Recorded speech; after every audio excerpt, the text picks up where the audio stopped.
Hello, salam sejahtera kepada anda yang sedang menontonkan TVS Director's Cut bersama saya, Chong, merupakan host anda pada hari ini. Seperti episod-episod sebelum ini, Director's Cut telah menampilkan pembikin filem dari berbagai latar belakang. Dan untuk kali ini, kita menampilkan guru yang juga merupakan pembikin filem di sekolah mereka.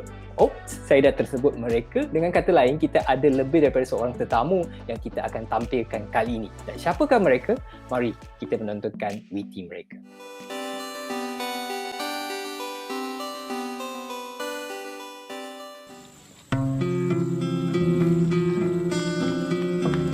Ini saya. Nama saya Hana. Rumah saya jauh dari sekolah. Pagi-pagi, emak saya kejutkan saya awal. Saya selalu jalan kaki dengan kawan-kawan saya.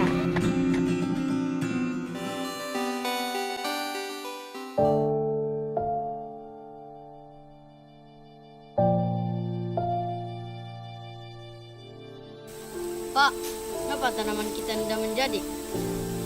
Inilah Pak musim kemarau. Susah kita kalau tidak air. Ayam, kambing semuanya mati. Iya, macam mana nih ya? Kamu ada ide kah untuk kasih selesai di kampung kita yang tidak air? Atau kamu ada ide lain? Apa kata kita suruh kota kampung cari bom, kasih turun hujan.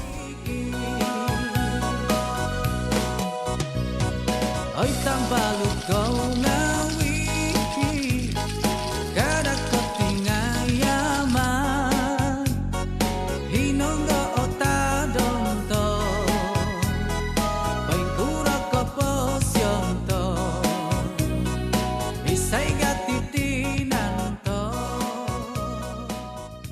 Begitulah witi daripada hasil kerja Cikgu Iroy dan Cikgu Wandini. Cikgu Iroy merupakan seorang guru bahasa Melayu dan reka bentuk teknologi di SK Tempulan Telipok, Tuaran, Sabah. Manakala Cikgu Wandini merupakan seorang cikgu pendidikan seni dan sejarah di SK Temong Serian.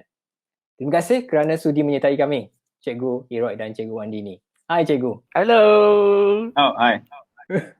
Baik, okey. Mari kita memulakan dengan soalan pertama lah. Memandangkan ramai cikgu yang akan komplain bahawa sebagai seorang guru dah cukup banyak beban kerja-kerja hakiki mereka. Tetapi guru dua orang ini masih sudi dan sanggup dan terlibat dalam pembikinan filem. Apa sebenarnya yang motivasi di sebalik pembikinan filem cikgu-cikgu ni?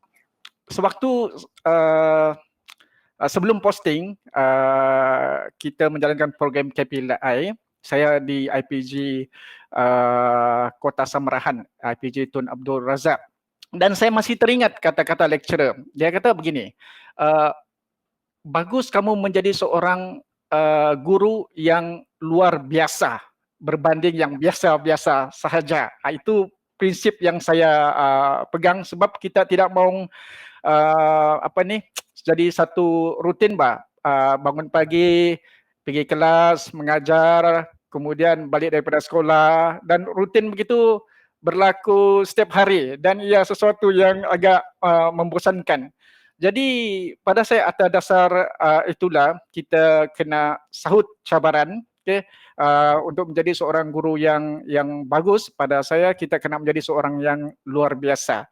Jadi apa yang kami lakukan ini adalah satu permulaan, titik permulaan untuk kami untuk membantu dari aspek kemenjadian murid dan juga membantu bersama-sama dalam industri kreatif negara. Ya, wow, itu cukup luar biasa. Cukup luar biasa motivasinya itu kan. Selain daripada ada menghadapi kebebanan yang sedia ada, tetapi masih ada motivasi kerana ingin menyediakan kelainan kepada pelajar dalam pembelajaran mereka.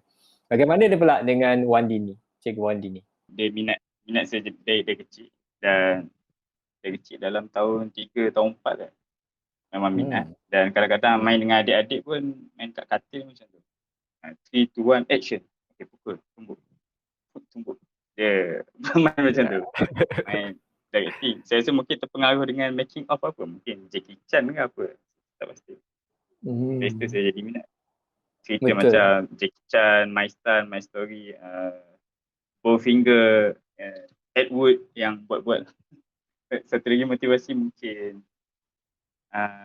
dari segi tanpa bajet pun mungkin boleh buat ke.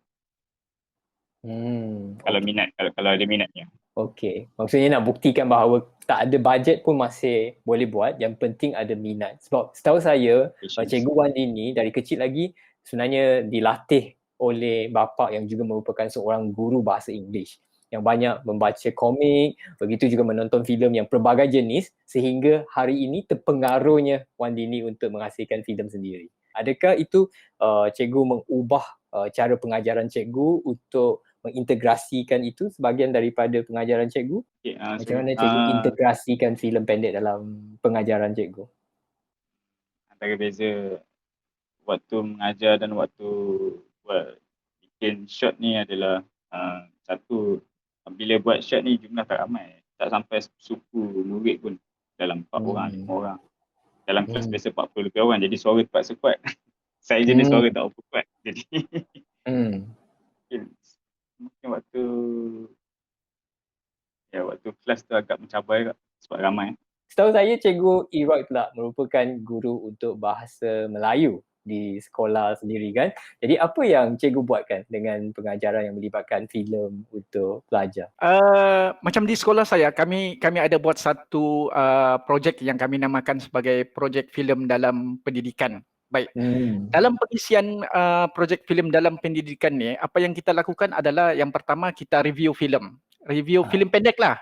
Review filem pendek yang ada di Malaysia dan luar negara. Selalunya saya ambil rujukan daripada BMW Sotis punya filem pendek untuk kita tayangkan kepada murid-murid.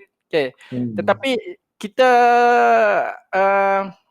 kita cuba untuk cari filem pendek yang bersesuaian pada tema yang kita ajar pada waktu itu supaya tidak lari daripada objektif pembelajaran. Kita akan cuba menyuruh murid untuk buat ulasan sendiri. Modul kita sudah ada, buat ulasan dan buat pembentangan apa yang mereka faham tentang filem tersebut, apa karakter yang mereka suka, apa pengajaran yang ada, apa nilai-nilai murni. Jadi apabila kita melakukan proses sedemikian, sebenarnya ia membantu murid pada ketika itu untuk memahami dengan lebih bagus lagi lah. Berbanding kalau kita guna cara pengajaran tradisional. Contohlah, saya guru bahasa Melayu, saya ajar pada ketika itu mungkin simpulan bahasa ataupun peribahasa. Contohnya kita ambil topik anak emas. Kalau kita sebagai guru, kalau kita kebiasaannya kita akan cakap apa itu anak emas, apa maksud dia, apa contoh dia. Lepas tu bina ayat. Itu yang tradisional punya. Tetapi kalau kita buat sesuatu yang nampak menarik, baik kita dengan menggunakan filem pendek ini sebagai medium utama. Okay? Kita berikan mereka gadget, smartphone. Okay, murid-murid, ini smartphone. Cuba hasilkan filem pendek dalam masa 2 minit sahaja. Kita ada 1 jam durasi pengajaran. Dalam masa 2 minit, buat di dalam kelas, you ambil bina satu cerita, kemudian drag and drop menggunakan software yang ada. Sebab sekarang ni budak-budak sudah terdedah dengan gadget-gadget. Itu tidak menjadi masalah kepada mereka. Sebab pada ujungnya kita bukan mau mempertikaikan apa yang mereka buat itu betul atau tidak. Tapi yang penting mereka dalam proses membuat itu mereka belajar sesuatu. Itu lagi nampak menarik, Chong. Betul, sangat menarik. Kalau saya rasa sangat untung jadi pelajar untuk Cikgu Wandini dan Cikgu Eroy. Jangan ke mana-mana, stay tune di TVS Director's Cut. Kembali nanti kita akan berbincang tentang topik lain, iaitu proses kreativiti cikgu. Bagaimana mereka mendapat ilham untuk menghasilkan filem-filem mereka.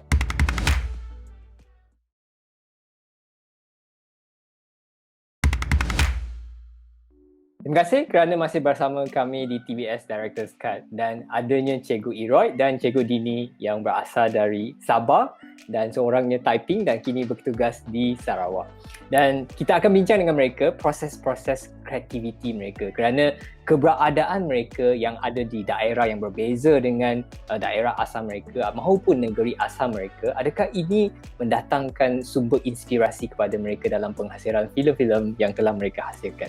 Okey, mungkin kita boleh mulakan dengan Cikgu Wandi ni.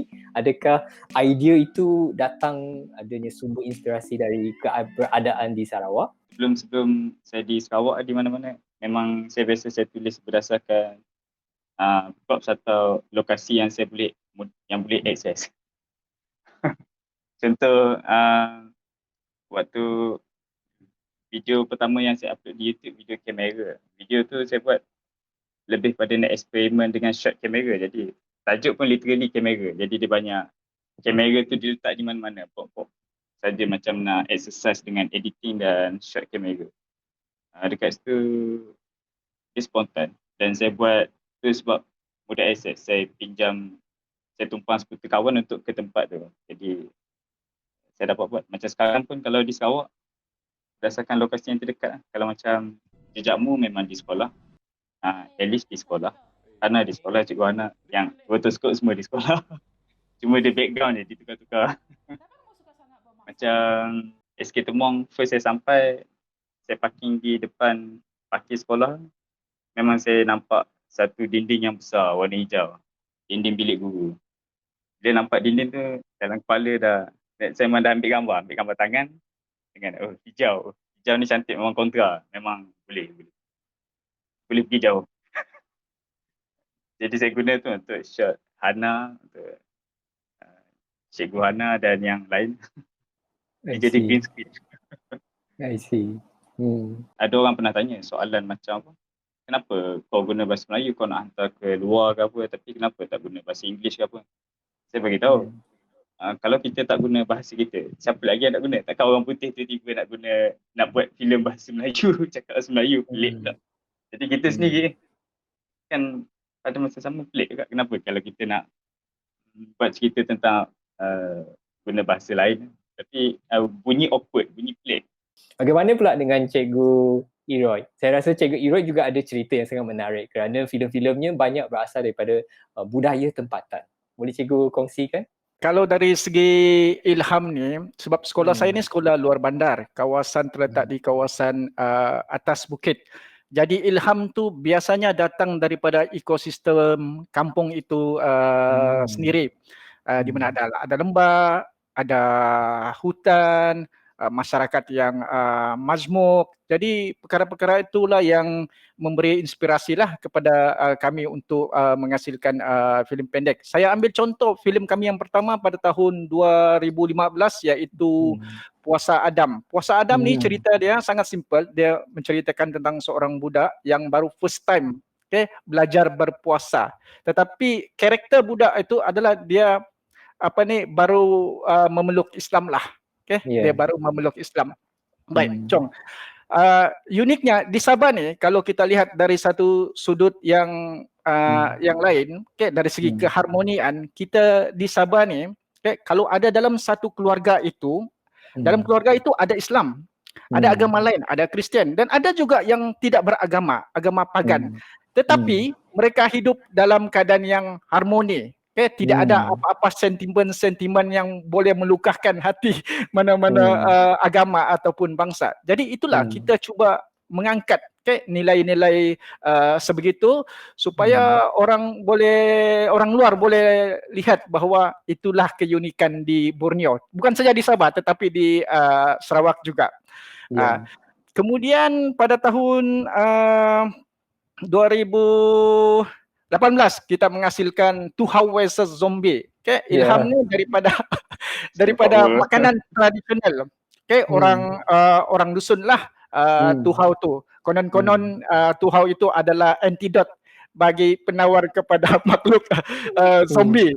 Nampak kelakar, tetapi apa yang kita cuba orang kata mengetengahkan ialah bukan sahaja makanan itu sendiri, tetapi sebenarnya tumbuh-tumbuhan, makanan tradisional yang melibatkan tumbuh-tumbuhan itu kan, amalan orang lama-lama tu sebenarnya ada nilai komersial yang boleh dijadikan ubat, tetapi cuma tidak dikaji lagi oleh saintis-saintis. Itu dari segi perspektif tu kita mahu cuba melihat dan mengangkat bahawa benda-benda ini semua kalau dikomersialkan untuk tujuan perubatan boleh pergi jauh lah. Seperti juga tongkat alih kan, ada nilai perubatan di sana. Dan kalau di Semenanjung ada tongkat alih, kalau di Sabah kami ada Tuhau, kami ada linopot dan banyak lagi makanan. Itu dari segi sumber inspirasi lah. Dan Pada tahun 2019, filem Ya. pendek kami Solunsok. Kalau Hmm. Solunsok ni ialah paip air, yang Oh, digunakan ya. oleh orang kampung, di Hmm. atas bukit untuk mengalirkan aliran air tu daripada Oh. mata air, sumber air tu dari bukit disusun, Salurkan. disalurkan menggunakan bambu. Bambu itulah yang kita namakan sebagai Solunsok. Dalam cerita itu murid-murid cuba menyelesaikan masalah penduduk kampung yang masa itu kemarau, tidak ada air. Jadi watak itu membuat satu penyelesaian di mana mereka bergotong royong membina Solunsok dan masalah itu settle. Betul. Bagus, bagus, bagus. Okey, dengan kata lain, dengan melihat dan memerhatikan keistimewaan yang ada di kawasan setempat maupun budaya setempat, kita boleh Betul. jadikannya sumber inspirasi untuk filem. Ya, betul. Dengan ada juga kerjasama dengan kerjasama daripada pelajar, guru-guru lain maupun ibu bapa kan dalam proses pembikinan filem ini. Mungkin cikgu juga boleh kongsikan bagaimana proses kerjasama itu berlaku. Kalau kita lihat dari segi kerjasama, sudah semestinya PIBG macam PIBG sekolah sangat menyokong anak-anak mereka untuk terlibat dalam pembikinan filem pendek ini, sebab ini bukan sesuatu benda yang selalu berlaku di dalam sistem persekolahan. Ianya orang kata hanya guru-guru yang ada passion untuk melakukan benda ini yang boleh membantu juga anak-anak murid itu, bukan dari aspek akademik semata-mata. Sebenarnya daripada filem ni kita boleh membentuk murid tu dari segi aspek sasiah yang baik, sebab kita menunjukkan contoh dan tauladan apabila murid itu menghayati watak yang diberikan. Kalau dari segi guru pula, macam saya kadang-kadang kalau filem itu kita nak hantar ke luar negara, sudah sebenarnya perlukan subtitle. Jadi saya perlukan bantuan guru bahasa Inggeris untuk double check betul tak subtitle. Takut kita tersalah konteks kan, kadang bahasa Melayu ni kalau direct translation ni takut ada mendatangkan double meaning kah. Jadi kita perlukan bantuan guru-guru yang lain, khususnya guru macam bahasa Inggeris untuk membantu kita memastikan bahawa subtitle yang digunakan itu memang bertepatan dengan maksud yang kita cuba sampaikan. Ya. Okey. Bagaimana pula dengan Cikgu Wandi ni? Saya nampak cikgu selalu kerjasama dengan dalam lingkungan 5-6 pelajar dan juga mungkin ada seorang kawan maupun adik sendiri untuk terlibat dalam proses kreativiti cikgu. Mungkin cikgu boleh kongsikan dengan kita? Antara kerjasama yang paling common kerjasama dengan murid dari segi brainstorm idea, plot point macam tadi, plot points. Lepas tu brainstorm plot point untuk senaraikan plot point, apa yang nak masuk dalam shot, apa yang nak masuk, shot apa yang rasa best ke apa. Lepas tu check semula, tengok apa yang perlu buang-buang, dialog apa nak masuk, apa tambah tolak. Dan kemudian baru storyboard dan rakam. Itu antara yang terlibat dalam rotoskop. Rotoskop kadang mereka main peranan dari segi rakam bunyi, animating dan background proses kami guna painter. Dan kalau dari segi muzik pula memang dengan adik saya, bermula dari 2015 lah dengan adik saya, Adam Dani nama. Bermula dari 2015, shot yang pertama menggunakan muzik adik saya Adam adalah Penselia. Tadi kan cikgu ada satu cerita yang sangat menarik tentang apabila terlibat dengan pelajar akan excited apabila mereka dapat main. Fun element tu yang pada saya sangat menarik. Mungkin cikgu nak kongsikan yang bahagian itu? Waktu rakam dan waktu diorang lukis dan lepas diorang lukis, sebab kami memang mostly kebanyakan guna Photoshop untuk animasi dia frame by frame. Jadi dia dah lukis dalam berapa 20 keping ke 12 keping gambar dan mereka rasa best waktu play sequence. Nampak buka waktu tu dia rasa best lah. Dan antara contoh kalau waktu yang guna props tu macam kalau dalam Alice waktu dia ada beberapa part yang dia orang rasa lucu sebab satu guna blower untuk efek dia jatuh dari bangunan dan efek waktu psychic. I see. Waktu tu dia orang main blur tu, main suka Hmm. tiup-tiup dekat muka, rambut semua. Hmm. Bulat dia macam bulat-bulat. Ya. Kalau waktu ada efek yang guna darah, guna sirap, Hmm. dia orang suka letak kat mulut kawan dia. Ya. Seronok. Ya. Dia dah letak mulut kawan. Pakai hantu, macam hantu. Ya. Tengok. Dan mereka pun rasa nak buat juga. Cikgu, kami muat je. Tak. Nasib baik. Gitu. Tak bancur, pekat, sirap pekat. Saya dapati yang elemen keseronokan ini yang membuatkan pelajar nak terlibat dalam prosesnya. Sama ada melihat hasil kerja mereka daripada lukisan menjadi sesuatu yang boleh bergerak di depan skrin, maupun yang melibatkan darah ataupun yang darah yang fake itu kan. Mereka pun rasa seronok untuk terlibat dalam proses penghasilan filem cikgu. Jangan ke mana-mana di TVS Director's Cut.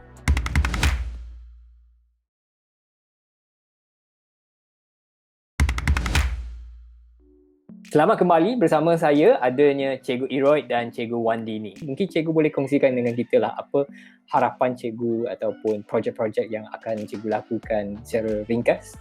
Saya berharap sebab kita ni seorang guru, harapan saya sebagai seorang guru, saya mau melihat lebih ramai lagi guru-guru di luar sana, yang bersama-sama kita membantu industri filem tanah air, kita bantu dari aspek pendidikan, dari aspek pembangunan untuk kita menghasilkan permulaan filem pendek. Mana tahu ada rezeki akan datang, boleh betul-betul menjadi seorang pengarah filem, kita tidak tahu. Macam dalam filem Forrest Gump, dia punya statement yang paling ada aura. Dia kata, life is like a box of chocolate. You Betul. never know what you going to get.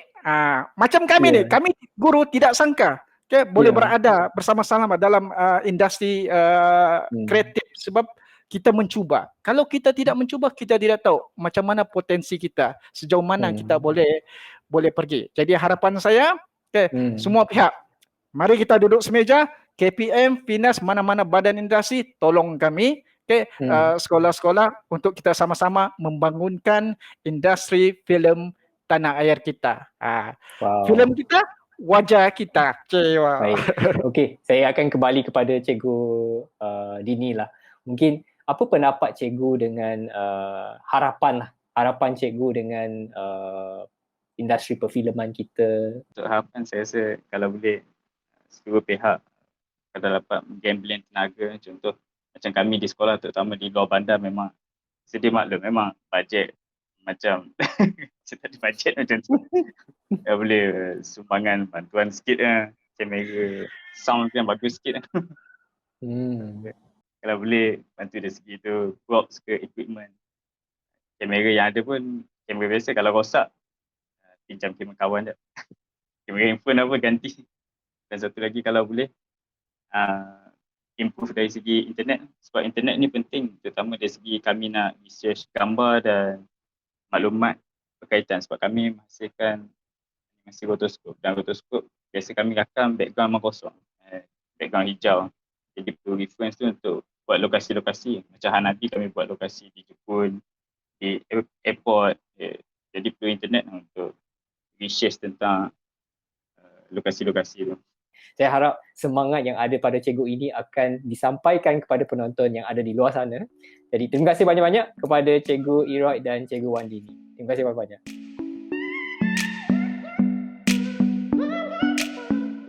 Wow, terima kasih kepada Cikgu Iroid dan Cikgu Wandini yang telah mengkongsikan pengalaman mereka untuk menghasilkan filem bersama pelajar maupun masyarakat setempat.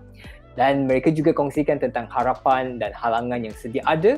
Dengan kata lain, kita berharap adanya pelajar maupun guru-guru yang akan terlibat untuk menghasilkan lebih banyak filem dan memeriahkan industri perfilman di Malaysia. Terima kasih kepada guru-guru di luar sana kerana mendidik anak murid dan generasi muda sekarang. Selamat Hari Guru kepada anda dan terima kasih juga kepada anda yang sedang menonton. Episod ini diterbit dan disunting oleh Camelia, penulis skrip, penerbit bersama dan host adalah saya. Terima kasih menonton. Jumpa anda di episod akan datang.